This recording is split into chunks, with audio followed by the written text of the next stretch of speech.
Paranormal Dimensions is a regular feature on Mondays on the Paranormal UK radio network. Welcome to the world of your own terrifying imagination. Since the beginning of time, people have argued about the existence of ghosts. They've been called variously wraiths, specters, phantoms, apparitions, shadows, or shades. But everyone agrees that if there are such things as ghosts, they are the souls of dead persons haunting living persons.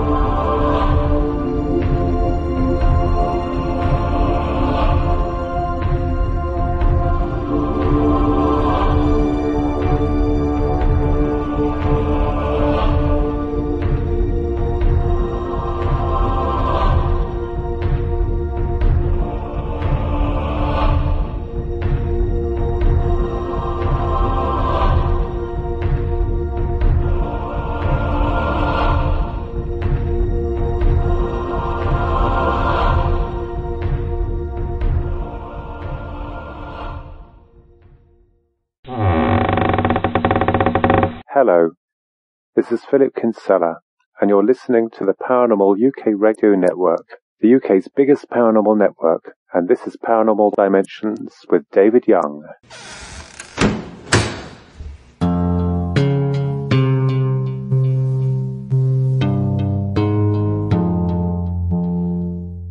Hello, and welcome to another show. Thank you for that intro, Philip.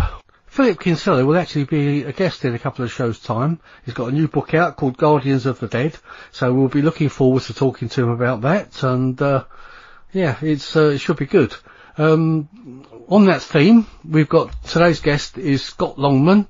He's a paranormal investigator in the City of London. So, here we go, let's meet Scott Longman. Hello Scott, welcome to the show.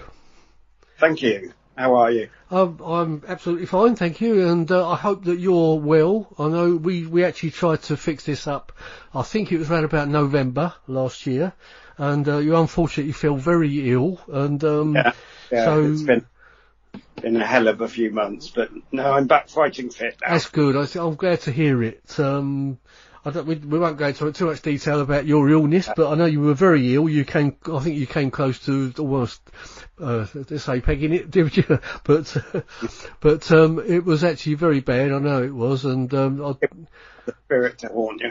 Yeah. So I'm very pleased to hear you're fit and well, and fighting fit and fighting to get back to normal anyway. And yes. And we've got you back. We've got you on the show at last, so that's the good thing.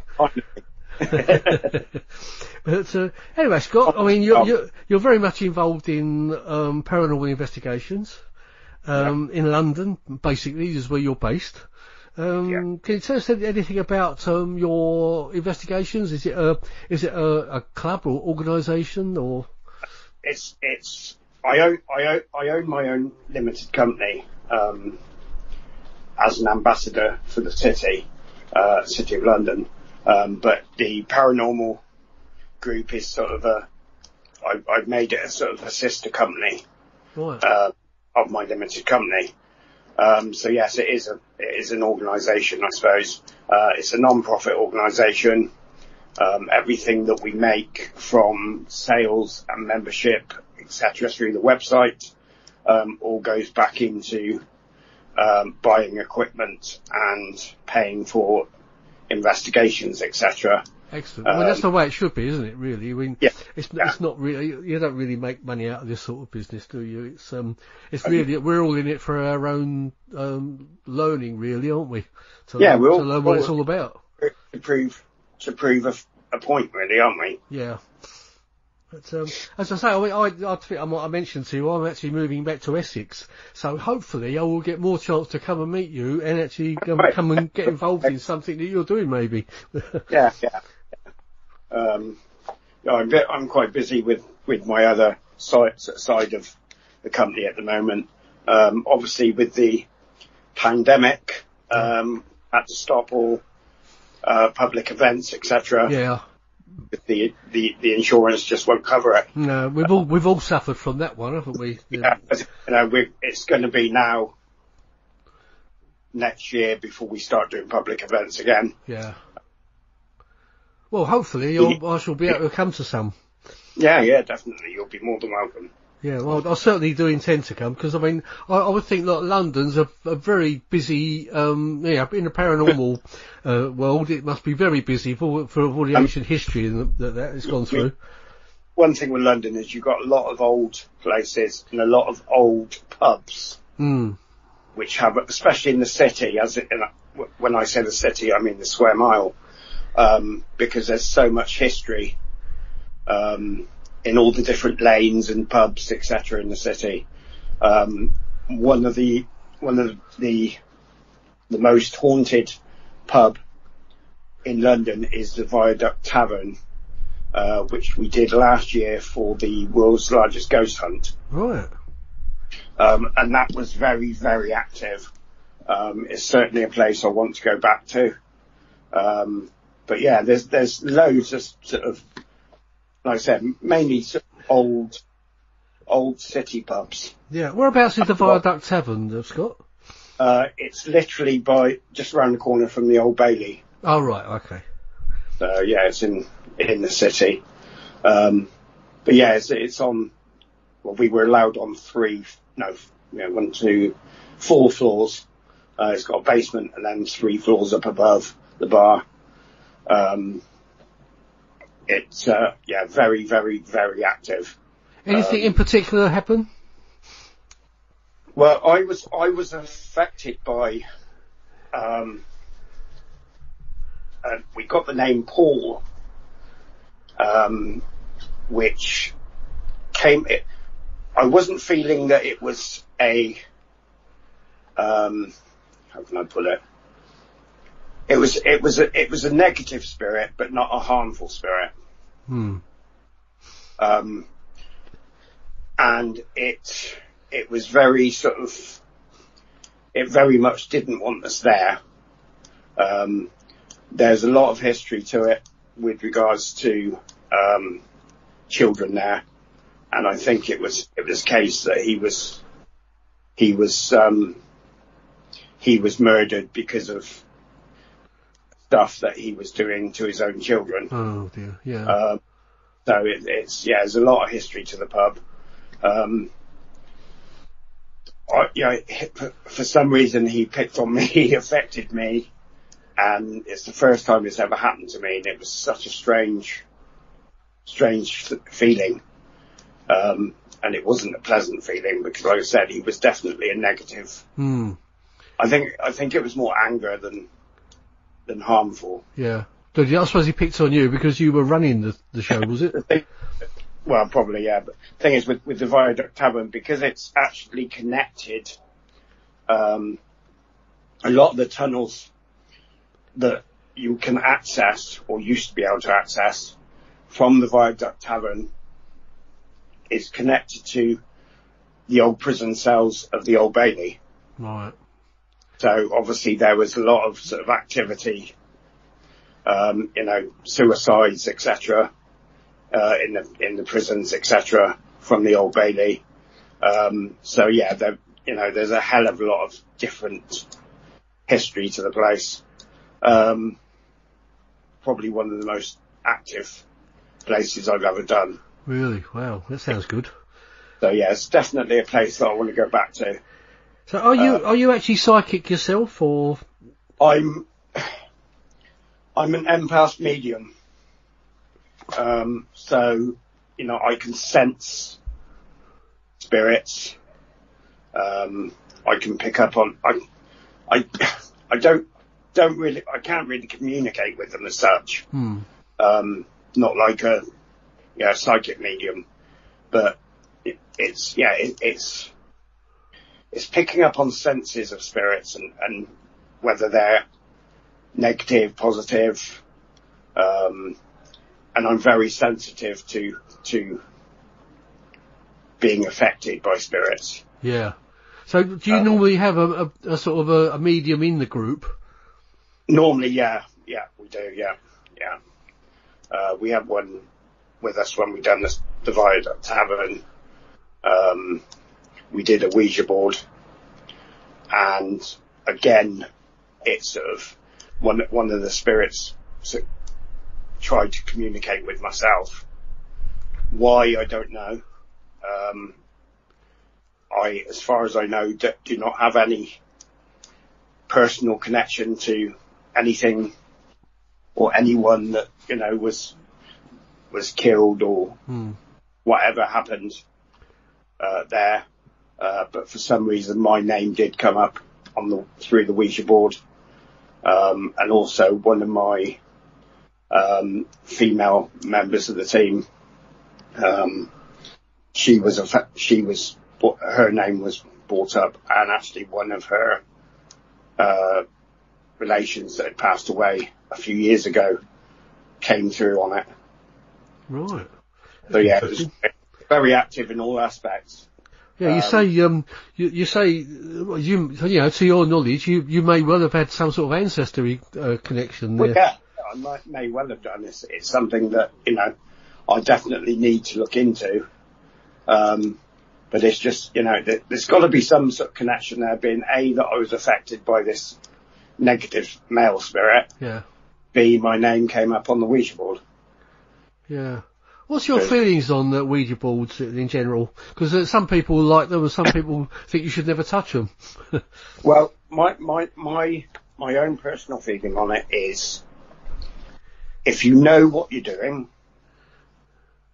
and you understand them and you do things properly, then Ouija boards can be quite safe.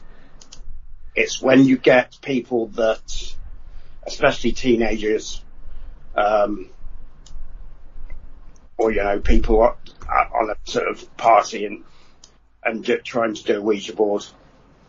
You know, alcohol is the worst thing to do, to have in your body when you're doing one, because you're very open to negative and demonic spirits, especially. Yeah. Your barrier comes down, obviously. But yeah, I mean, I've done Ouija boards for a while. I know how to open them safely. I know how to close them safely. I know how to cleanse, you know, and make sure that no one that is on that Ouija board is affected by whatever spirit comes through. So yeah, it's all about knowing what you're doing, taking the right steps to protect yourself and the team, and making sure that you properly close the board after the Ouija board session, or if something sort of bad starts to happen through the Ouija board, then you need to close, you know, you need to know how to close it. Yeah, sure. Yeah. So that no harm is done. Yeah, I'd agree with all of that. I've been told you shouldn't leave the planchette with the board as well afterwards. That's right, yeah. Or you're supposed to not leave it facing downwards or something like that as well. Yeah. And so I tell you what I've been told from friends of mine who know a lot about that. I mean, I've used a Ouija board many times, and we used to do it when we were teenagers. We used to do it as well, I don't know if you call it entertainment, but because we were interested in it. Yeah, but of course, back then we never used to do any safety or opening it safely or closing it safely. You know, so that's when you get the problems. Yeah, I mean, I don't think it caused me any problems. I don't know, unless I got some sort of attack. You've been lucky then. Yeah, but we used to do it and play around and, well, not play around, but ask questions, serious questions. Yeah, I suppose if you're in your own home and, you know, you only get, say, relation, you know, members of the family that passed away that come through, or, you know, as long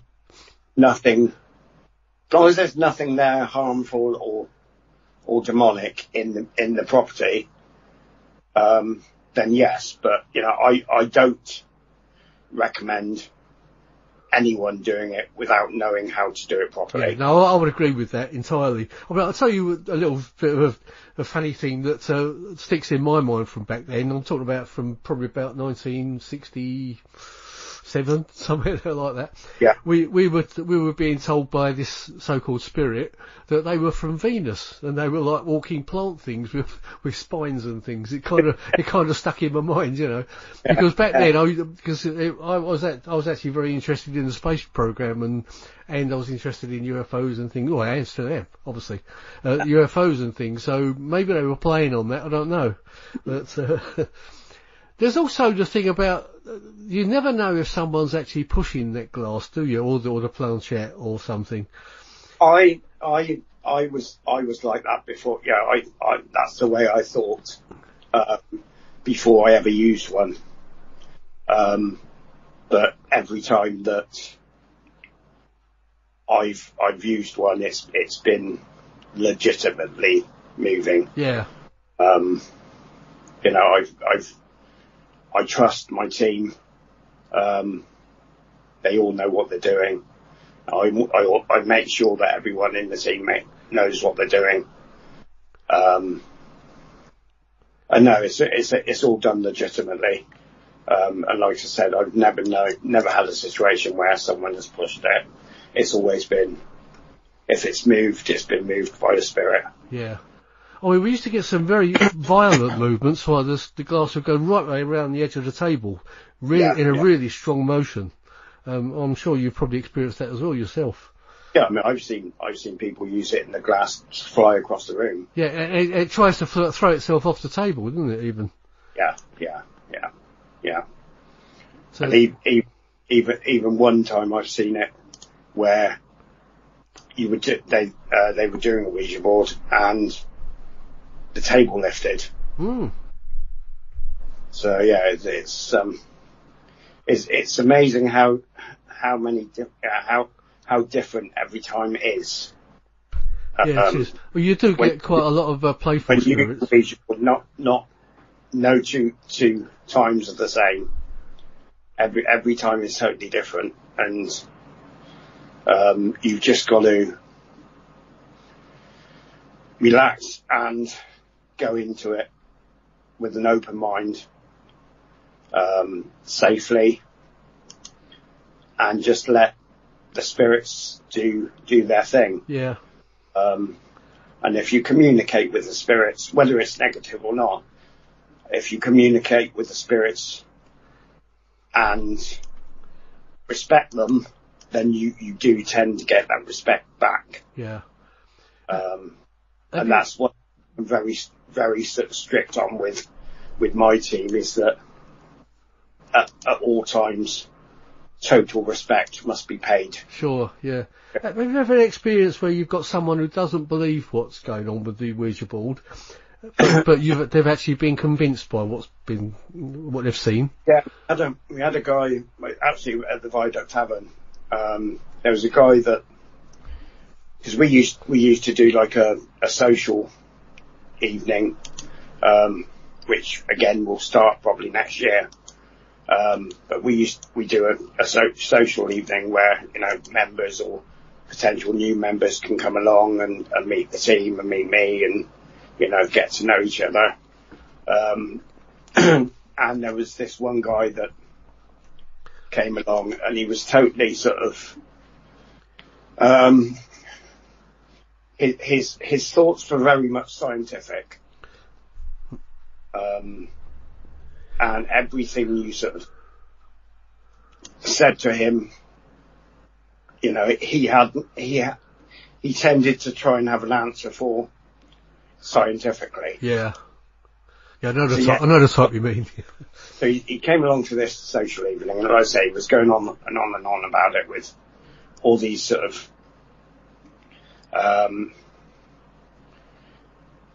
scientific reasons and everything else. So we thought, right, okay. So I thought, right, okay, I'll invite him along to an actual event. And he came along to the Viaduct Tavern, and he was one of the ones that came onto the Ouija board. And by the end of the session with the Ouija board, he was sort of convinced, I think. Right. Yeah. As the things that he's seen, because I made sure that, because when we done the Viaduct Tavern, we split into 3 teams, because there was 4 levels, and I made sure he was on my group, so that he could see everything that was being done properly. And yeah, he was. I get the feeling he was very much convinced afterwards, because I never heard anything from him since. So yeah, it's nice when that happens. It is, yeah. Well, I experienced that myself. I'll just tell you quickly. I've probably mentioned it on the show before, but we used to do the Ouija board, and a particular friend of ours didn't believe. He thought someone was just pushing the glass, right? So we just said to him, I'll tell you what, take a piece of paper, write a word on that piece of paper, go and sit in the corner, so none of us can see it, and we'll see if we can find out what the word is. Anyway, he went and sat in the corner, we see him scribbling away, and we asked the table, after, cut a long story short, what's he written? And he actually spelt out G-U-N. He spelt out gun. We said to him, well, did you just write gun on your piece of paper? And he went as white as a sheet. He actually picked up the paper, showed us. He hadn't actually written gun, he'd drawn a picture of one. Which was actually quite mind-blowing to all of us, even though we sort of believed it anyway. But that was pretty interesting, that was. One thing I always find, it doesn't matter how much you believe in it or not. You can believe 100%, but you'll always get something that happened that will blow your mind. Yeah, little things like that, they do. Yeah. What about things like, you mentioned about the table moving. Do you do table tipping as well? It's something that I haven't done personally. Something I want to do. Members of my old team have done it, and said it's worked. So it's something that I want to try myself. And yeah, I do believe in it. Yeah. But it's one of those things that you want to experience it yourself. Well, it is one of those things, when you actually see it, you think, oh, someone's rocking that, or someone's moving it, but I have experienced it a couple of times, and I can honestly say that we were all taking our hands off the table one at a time. There was about 6 people around the table, I think 6 or 7 maybe. And when it came to my time, I took my hands off the table, and it was still rocking very violently. And I actually went under the table to see if anyone was actually, feeling anything. But you could actually feel like a springing motion in the table, as if something was actually pushing up on it, Yeah. And that's a really strange experience. It's I think, like I say, if you're seeing it done, to actually see that it's like it feels like a force underneath it, pushing it up. It's I think you can only experience it firsthand. Really, you can't explain it in such a. But right, yeah. Maybe when I come and see you, maybe we'll do it. Yeah. Yeah. That's it. That's one thing we'll do then. It's it's like I say, it's something. Yes, I do believe in. But I just want to experience it myself. Yeah, it is something you need to experience. I didn't. I thought, oh, someone's rocking it. That was my feelings that when we were doing it. But after a few goes at it, I was actually convinced that something is going on here. Yeah. It's going back to like you were on about UFOs and stuff like that. I mean, I have never experienced UFOs. It's not something that I'm sort of heavily into, but it's a case of until you experience it, you question it. Indeed, yeah. There's so many different aspects to the paranormal. There is. I don't know about you, Scott, but I find a lot of it seems to be connected as well, especially with the UFO phenomena as well. I know I could never see any connections, but over the last few years, I think there's a lot of it connected. Right, you know, with okay. interdimensional experiences and all sorts of things. Yeah. I mean, I'll just tell you quickly, because I've never told you. Probably other people out there have probably heard it. But in I think it was 66, 67, when I was talking about doing the Ouija board, I actually saw a big orange oval object going across the night sky. And I can only put that down as a UFO. It certainly wasn't an aeroplane. It was completely silent. And it was all different shades of orange. It wasn't sort of like one shade of orange. And it wasn't a bright light. It was like incandescent, if you see what I mean. And even then, I thought, well, this got to be a UFO.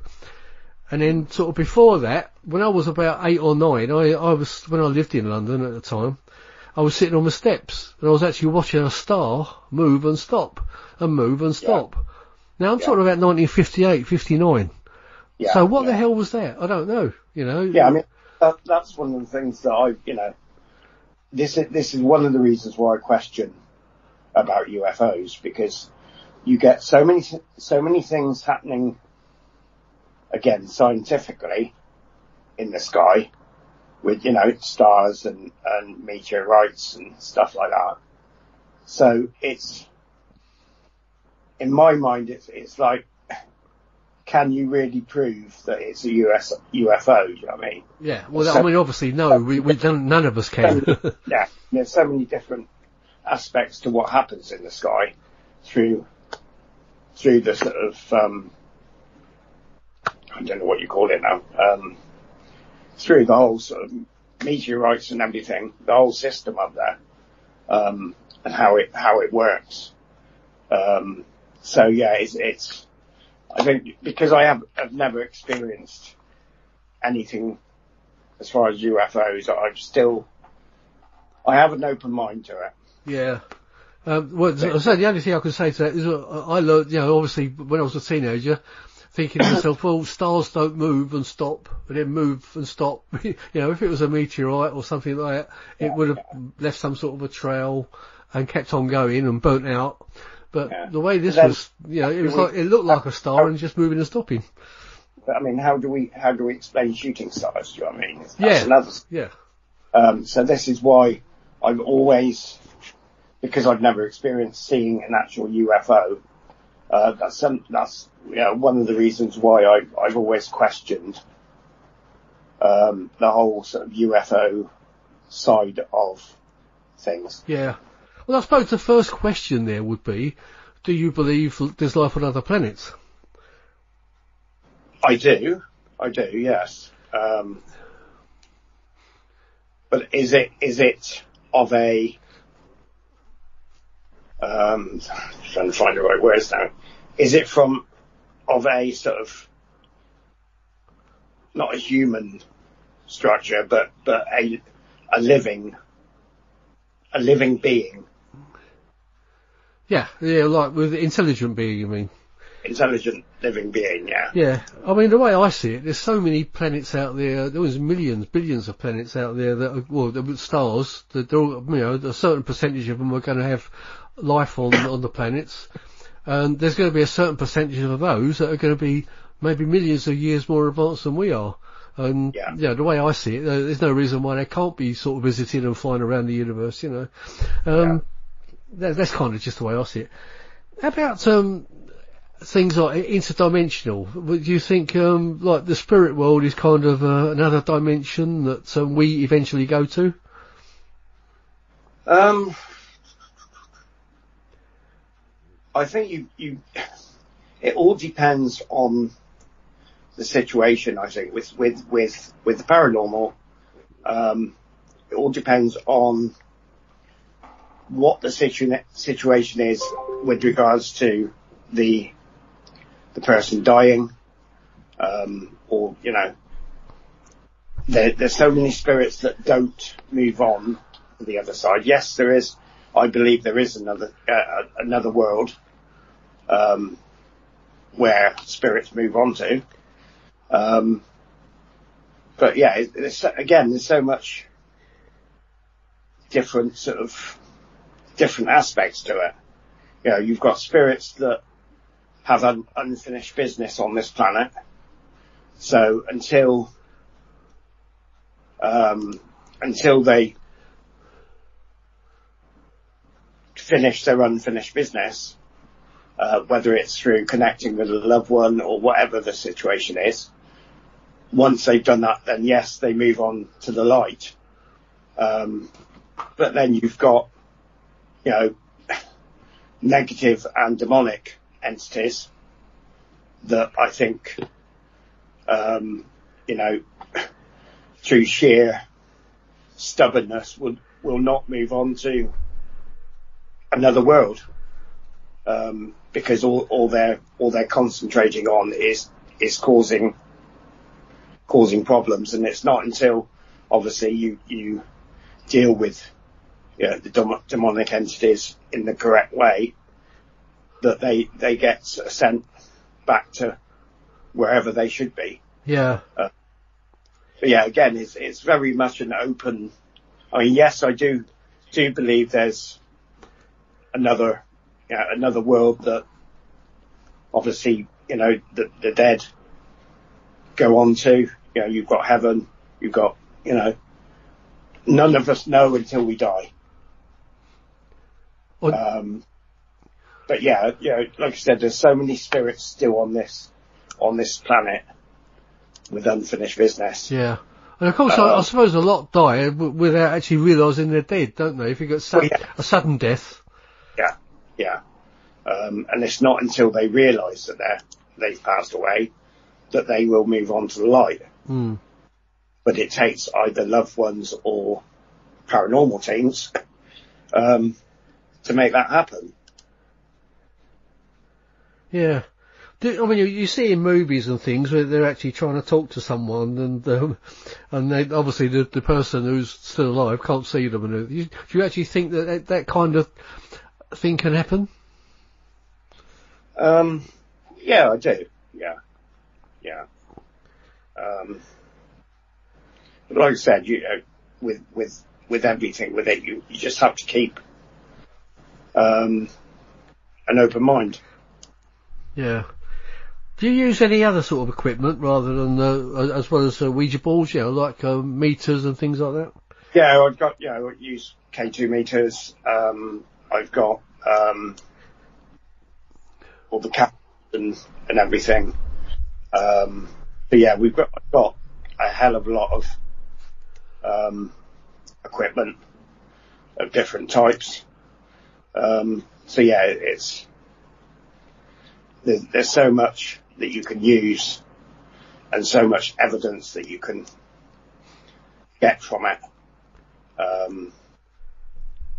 You know, the infrared cameras as well. Stick figures, you know, when they pick up a spirit, you know, I've got a couple of those, and we've had so much evidence from them. Because, you know, there's no way, you know, you have like these people that don't believe in it. Oh, well, you can fix this, you can fix this. There's no way with the infrared camera that you can fix it. Yeah. I mean, what do you see? Well, like shapes and things in the. Yeah. I mean, with the it's gone out of my head now, but the cameras that you can use with the tablets which show the stick figures when you pick up a spirit. You know, that's another thing. You know, there's no way that it can be fixed. If you pick something up, it's something there. You know, it's no different than you standing in front of the camera and it's showing a stick figure. So if there's another stick figure beside you, then there has to be a spirit there. Sure, there has to be. Yeah. Do you get, I mean, I don't know if you've ever done any sort of investigations in woods and things like that. I don't know if you know, but I live fairly near Rendlesham Woods where there was a big UFO incident in 1980. Right. I've done quite a lot of walking about in the dead of night, with a small team and things. We've taken a lot of photos in the dark, and most photos just come out black, you know, nothing in them. other photos you get these strange shapes, like misty shapes, and there's no mist at the time, no visible mist or anything. I don't know if you experienced anything like that yourself. No, I haven't done any sort of woods. I want to do the forest in Nottingham, Sherwood Forest, which is one of the events that we had booked for this year, but obviously not able to do. So that's something I want to rebook and do for next year, because we had another place close by to the forest that we were going to do as well. But yeah, I want to do Sherwood Forest. Is that supposed to be very active then, Sherwood? Yeah. Is it? Yeah, because of the whole Robin Hood and thieves and all this sort of thing. Yeah. The horsemen and it's supposed to be very. I mean, I've watched live feeds of other paranormal teams that I'm friends with that have done it, and they've got so much proof of stuff there through different, not just one device, but so many different devices. So yeah, it's certainly somewhere that I'm looking forward to. Yeah. To invest. I mean, experiences we've had in Rendlesham, on the K2 meter, for instance, the light has gone right round to red and then gone off again, and we're in the middle of the forest, so something's obviously kicked that off. And we've also had torches going on, once someone else's torch will go on, and while someone else's torch will go off, and they'll just switch from one to the other. We've had sort of several experiences like that. But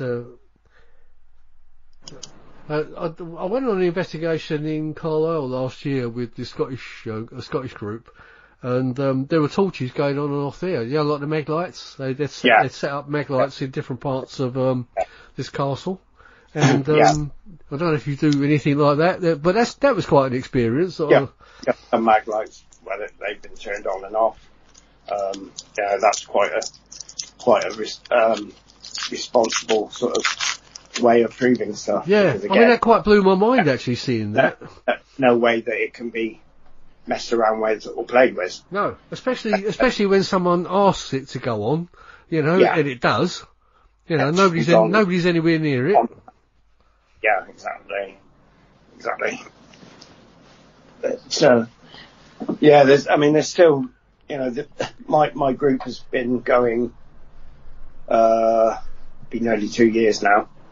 But obviously with the last few months, it's really put a sort of kibosh on things. Oh, We had so many events booked within this time, and we've had to cancel everything. But like I said, I want to be back up and running with public events at sort of beginning of next year. But we just got to wait and see what happens. Yeah. But, there's still a lot that I want to experience in the paranormal world. I've had experiences all my life of the paranormal, personally, and you will never experience everything. Yeah. You will never be able to explain everything that happens. Well, tell us a few of what's your earliest experience that you can remember, Scott? Well, where I used to live and went to primary school, it was the walk down to the primary school was through a graveyard, and halfway down, as you're going towards the school from the church, halfway down on the right hand side, there's a little pathway and little gate, and in this place is like a little like a hexagonal, I suppose you'd call it like a summer house type building. A gazebo, but there's another word, I think. But I mean, it was an old structure. Yeah. But several times walking home, especially in the winter when it was darker, I would see a white lady through the window. Ooh. And a couple of times I've sort of walked up to the actual building and there's nothing in there, but this white lady keeps appearing. So yeah, that was my first ever paranormal experience, really. I think I was about 10 years old. Right. So that was, so what about a bit later? Any more, just sort of personal family members, contacting me. I did 3 years before I moved to London. The last 3 years that I lived in Somerset, I worked for a friend of mine in the funeral business. So as you can imagine, you experience a lot. And the worst thing for me in the 3 years that I was working for him, I actually had to pick up my best mate, who was hit by a car with 4 people in them. Oh dear. Hit him at 90 miles an hour and dragged him 200 yards up the road. Oh my God. So you can imagine what state he was in. Yeah, he had no hope of living. But I was asked by the family to do the whole funeral and prepare the body and everything else for them, because they know me for years and they trusted me. And since then, I've just had constant contact with Rob. Yes, he's at peace, but it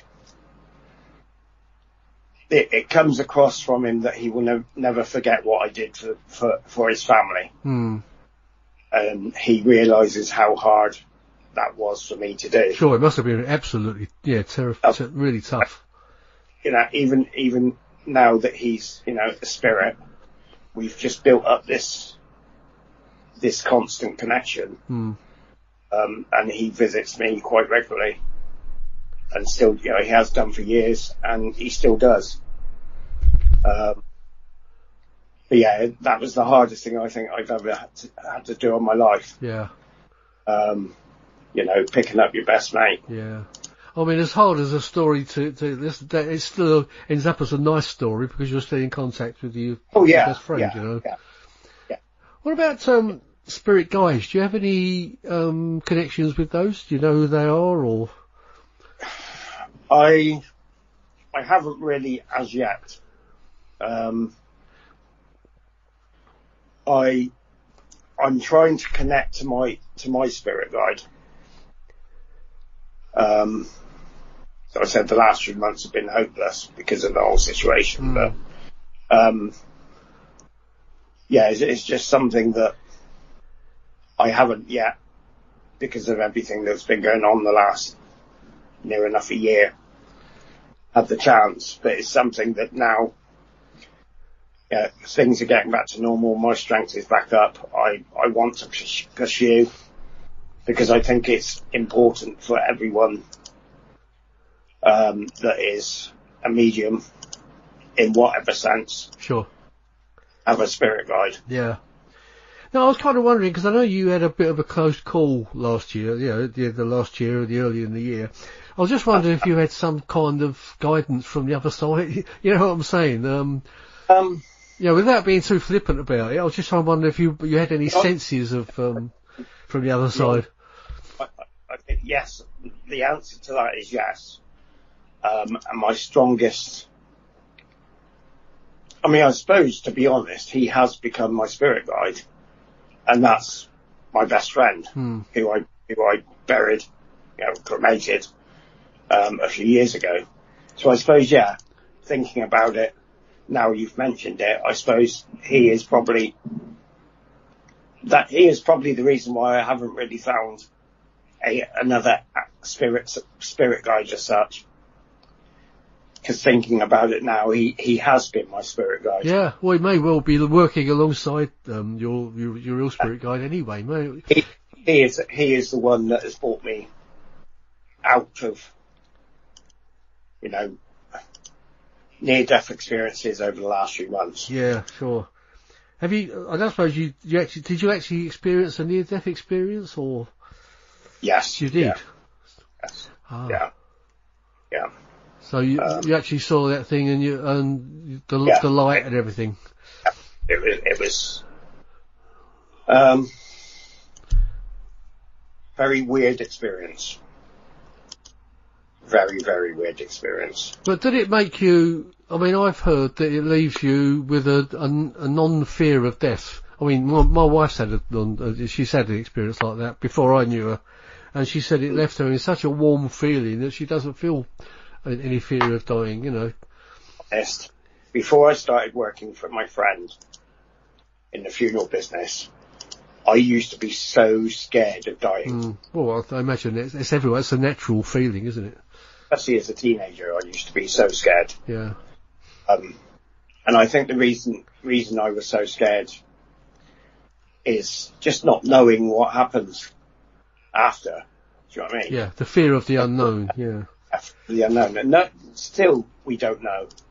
But when you work in the funeral business and you see everything that you do see, that has totally changed me with regards to now I'm not afraid to die. Has it? All right. Yeah. It's not really been anything spiritual as such. It's just been my experiences through working in the funeral business, and I suppose through the paranormal as well. I suppose, but yeah, it's. Do you think everyone in the funeral business gets that feeling, or is it something sort of special for you? To be honest, I think yes, because you're just surrounded by it, and I can't see how anyone in the funeral business is able to escape it, because it's just there. You feel so much, especially. I think the one time is, well, no, there's two certain times that I felt that there was intense spiritual energy on each occasion, and that was one when you're in the mortuary preparing a body and washing a body and doing all the hair and makeup and everything that you do. And the second time is when you're actually at the funeral. Because one thing I honestly believe is that the spirit of the person that you're doing the funeral of is always at that funeral. Always there watching what's happening. And it's the last chance they get to really say goodbye. Yeah, and see all their friends and family together and everything. Yeah. Yeah. Like I said, I've got to say, when you do go to a funeral, you do get that sense, don't you, that person is there? Yeah. I know I have. Yeah. Yeah, it's all about, and like I said, when you're washing the bodies and prepare, you have that physical connection with it, with the person that you're looking after. Yeah. I mean, people sometimes ask me, what's the most rewarding job you've ever done? And to be honest, I would say when I was working for funeral directors. Because you're looking after the deceased person of a family. And because you're looking after that person in such a sort of sensitive way, and really doing and seeing stuff that even the family do not see, or cannot do with their deceased. I've always felt a strong presence of spiritual energy And I'm sure that it's the person that you're looking after. Yeah. I think it takes a certain special type of person to actually do that type of job anyway. I really do. I don't think I could have ever done it. It's one of those jobs you can either do it or you can't. It's all right if you. I mean, it's not so bad if you're doing, say, just the bearing, funeral bearing. So basically carrying the coffin, because you don't really see anything of the deceased person. All you see is a wooden box that you go in hearse to the funeral, and you're carrying it into either a crematorium or to a grave.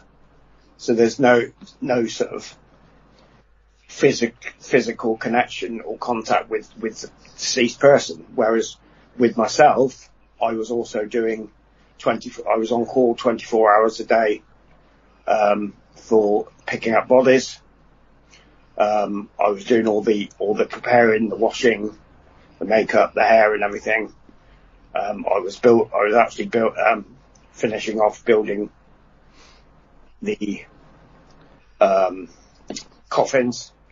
So you have the wooden box, but you then have to put all the lining in and the padding and all the handles and everything you have to attach to the box, and the nameplate on top and everything. There's quite a lot of work to it. People don't really. But yes, it's certainly something that, like I said, you can either do it or you can't. Yeah. I mean, you're also at the middle of all the family sadness. You become a very important part to that family, don't you? At that point, you're like an in between man between between where their loved one is going, and their grief and everything. The hardest part of working in the funeral business is if you're picking up the bodies. Yeah. Some of the situations that I've done and experienced personally have not been nice. And you certainly have to have a strong stomach to deal with it, and you have to be like you said, a certain type of person to be able to deal with it and deal with it sensitively and professionally. Yeah. No, I can imagine. It was like when I did my best friend's funeral. Yes, I was fine. I carried the coffin in, but it wasn't until we were carrying the coffin out of the church that it just hit me, and I collapsed on the floor actually. Right.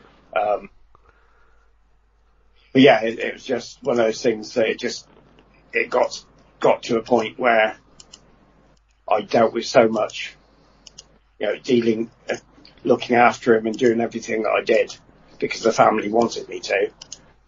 But when it's such a personal connection like that, there's only so much your body and mind can take. Absolutely, yeah. That was the breaking point for me. Yeah. But I know that Rob's up there looking after me. He saved me from a couple of situations in my early sort of mid-teenage years. Just things that happened, and for some reason, you think about it and you end up not going ahead with something, and I know it's Rob guiding me. Yeah. So to go back to your previous answer about the spirit guide, I think yes, Rob is my spirit guide. And to be honest, it's taken you to say about that for me to realise that, to be honest, because I've never really thought of it in that way. Oh well, I'm glad to have been of some service. I got to say, I did actually note a little bit of an accent in your voice, and now it kind of explains it when you said about you come from Somerset originally. But I couldn't quite put my finger on it, but there's only a little bit there, but you can just sense it sometimes. Yeah. But talking about your friend and everything, what comes to my mind is your connection with your friend is reincarnation. Maybe you've got some sort of a long connection through reincarnation. I think there will be an ongoing relationship between me and my best friend, spiritually, for the rest of my life. And, and obviously when I go up there, he'll be there to welcome me, I think. So I think that connection will always be there. Sure. Because it's such a strong. It's difficult to explain. If you knew, I'm not going to go into the personal details of it, but all I will say is that if you knew the stuff that me and Rob had gone through over a number of years, and the support that we've given each other, then it explains why we have such a strong connection still now. Yeah, no, I can understand that. And I think, you do get these experiences, and I think people do have this very spiritual connection. You do meet people in everyday life, don't you? You feel a sort of even if it's a stranger sometimes, you can feel a bond there. It's, and I do actually believe in reincarnation myself. I do think we do come back, and I don't know how many times I've been here, but we apparently we're all here to learn lessons and experience certain things. Yeah, definitely. Or maybe even in this small way, pass on messages to people that are listening to this show. Yeah, exactly. Yeah. Anyway, just in closing, Scott, your London Paranormal Group, what is it called? It's City of London Paranormal Group. City of London Paranormal Group. Have you got a website? Yes, we have. Yeah, it's www.cityoflondonparanormalgroup.org.uk. So there you go, for everyone out there. And what I will do on the Paranormal Dimensions page on Facebook. Sorry. We do a membership, which we originally did on a yearly subscription, but we've now changed it so it's a lifetime subscription. You get a lot of benefits from it, so please have a look at the website. We have some really good stuff on the website shop as well. Like I said, all money that we raise, whether it's through the shop, whether it's through membership, it all goes back into the paranormal group. So the more support that people can give us, the better. Sure. And do you put stories of what's happened on some of your investigations and things on the page? We've got sort of photos and videos and that on there, yes. Yeah, great. Because I was just thinking about our international listeners, because it goes all over the world, this show. Like, I imagine a lot of Americans will be very interested in the London Paranormal. Well, I've got quite a few connections in America, and in France, and also in Australia, with paranormal groups. And some of I know Daryl Marsden, who does, he's in the ghost hunting group, the big ghost hunting group in America. So yeah, it's going to be an exciting time in the future. Obviously at the moment we have to wait and see what happens with this. After 2020 is a complete write-off, isn't it? Exactly. I'm not expecting to do anything, especially public events wise, until 2021. Even then, we just got to wait and see what happens with the whole pandemic. But I'm not willing to put people at risk and do events now and not be covered by insurance, etc. Sure, yeah. We have a professional group. I like to run things professionally in every aspect. Yes, you get other groups slagging you off and all this sort of thing. But it's something that to be honest, I've never understood. Yeah, you do seem to get a lot of backbiting, don't you, in the paranormal world? I don't know why. thing I just want to say on the closing is, please, paranormal groups, I'm asking you from the heart. Instead of fighting against each other, let's work together. Because at the end of the day, we're all trying to do the same thing and achieve the same goal. So let's just work together and not against each other. Yeah. And that's my closing statement. Yeah, that's very wise words, Scott. I agree with you. It's something I can't quite understand either. I mean, I belong to a couple of paranormal groups, and the times when you kind of hear there's arguments going on, and you think, well, what started that? What is it? What's going on? And there just seems to be some sort of a jealousy that occurs, and I don't understand it, you know. There seems to be competition, and there's no reason for competition. No. You know, we're all out there to do the same thing. We're all out there to achieve the same thing and prove the same thing. So let's work together on it instead of against each other. Yep, wise words. Well, Scott, thank you very much for sparing the time to come and talk to me. It's been fascinating. I hope you've got something out of it. I certainly have myself. Yeah, definitely. Yeah. And I will certainly get to meet you. I will come to London and get involved. And obviously it won't be till next year, I don't think. No, that's fine. But I shall certainly keep in touch with you, and hopefully we'll get together and have a beer or two and a couple of spirits as well, eh? Yeah. Anyway, all right, mate. Take care. Yeah, you too. Take care of yourself, Scott. Thank you very much for coming on. Bye-bye. Thank you. Cheers. Bye-bye. You've been listening to Paranormal Dimensions on the Paranormal UK Radio Network. I'm David Young. Hope you'll join us again next week. Thank you. Goodbye.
Paranormal Dimensions is a regular feature on Mondays on the Paranormal UK Radio Network.